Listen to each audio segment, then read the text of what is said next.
Assalamualaikum warahmatullahi wabarakatuh. Apa kabar semuanya? Bertemu lagi bersama saya Wahyu Junugraha.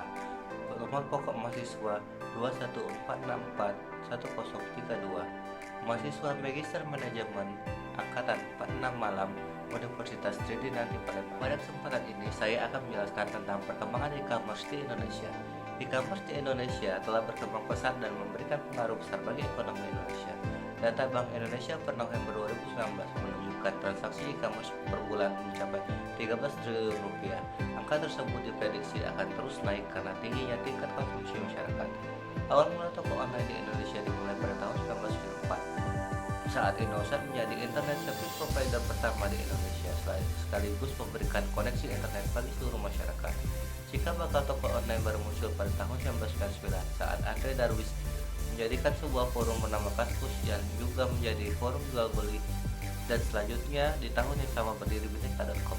Menyadari pertumbuhan transaksi online yang berkembang, pemerintah pusat Indonesia memutuskan membuat draft Undang-Undang ITE tahun 1999. 4 tahun kemudian, tokobagus.com berdiri dan ekosistem toko online yang semakin banyak membuat Doku.id meluncurkan sebagai layanan uang elektronik pada tahun 2007.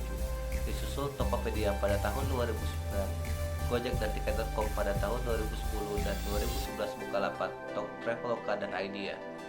Melihat geliat e-commerce yang luar biasa, pada tahun 2016 pemerintah menggandeng Jack Ma, founder Alibaba.com, untuk menjadi penasehat e-commerce di Indonesia, dan lahirnya roadmap e-commerce 2017 sampai 2019 yang berisi 7 hal, yaitu pendanaan perpajakan, perlindungan konsumen, pendidikan, SDM, logistik, infrastruktur komunikasi, keamanan cyber, dan pembentukan manajemen pelaksanaan.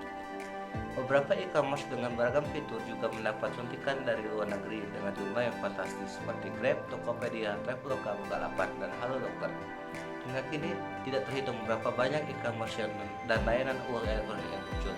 Pertumbuhan mereka diprediksi akan terus bertumbuh hingga angka yang sangat tinggi, sehingga mendukung bertumbuhnya ekosistem ekonomi digital Indonesia.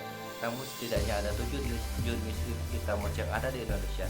Pertama adalah business to business (B2B), meliputi semua transaksi elektronik, barang, atau jasa yang dilakukan antar perusahaan.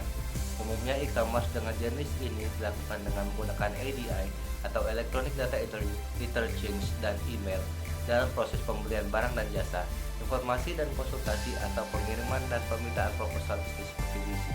Grup ini memiliki banyak sekali unit usaha, diantaranya Busy Toko Smart. Yang kedua adalah business to customer (B2C), adalah jenis e-commerce antara perusahaan dan konsumen akhir. Jenis ini bisa lebih mudah dan dinamis, namun juga lebih menyebar secara tidak merata atau bahkan bisa terhenti seperti mp3.com, tiket.com, dan KAI Akses. Ketiga adalah customer to customer (C2C), jenis e-commerce yang meliputi semua transaksi elektronik, barang, atau jasa antar konsumen. Umumnya transaksi ini dilakukan melalui pihak ketiga yang menyediakan platform online untuk melakukan transaksi tersebut seperti Lazada, Bukalapak, dan Tokopedia. Yang keempat adalah customer to business (C2B), jenis e-commerce dengan pembalikan utuh dari transaksi pertukaran atau jual beli barang secara tradisional. Jenis e-commerce ini sangat umum dalam proyek dengan dasar multi sumber daya platform. Umumnya menggunakan jenis e-commerce ini adalah pesan yang menjual foto bebas royalti, gambar media, dan elemen desain seperti iStock Photo, Wix.com, dan Prefix.com. Yang kelima dan yang keenam adalah business to administration (B2A) maupun customer to administration (C2A). Keduanya sama-sama terikat dengan gagasan efisiensi dan kemudahan penggunaan layanan yang diberikan untuk masyarakat oleh pemerintah, juga didukung dengan teknologi informasi dan komunikasi seperti e-filing dan BPJS. Yang ketujuh adalah online to offline, jenis e-commerce yang menarik pelanggan dari saluran online ke bentuk fisik seperti Grab, Gojek, dan mataharimall.com. Pertumbuhan ekonomi ini membawa pengaruh positif pada 3 faktor vital ekonomi Indonesia. Yang pertama adalah membuat lapangan pekerjaan lebih luas, yang kedua tingkat belanja yang lebih efisien, yang ketiga adalah pertumbuhan ekonomi daerah.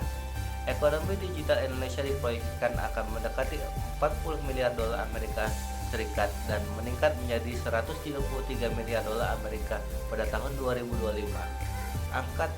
Angka tersebut tersebut naik sebanyak 30% dari angka yang telah diprediksi sebelumnya. Demikian penjelasan dari saya. Wassalamualaikum warahmatullahi wabarakatuh. Sampai ketemu lagi.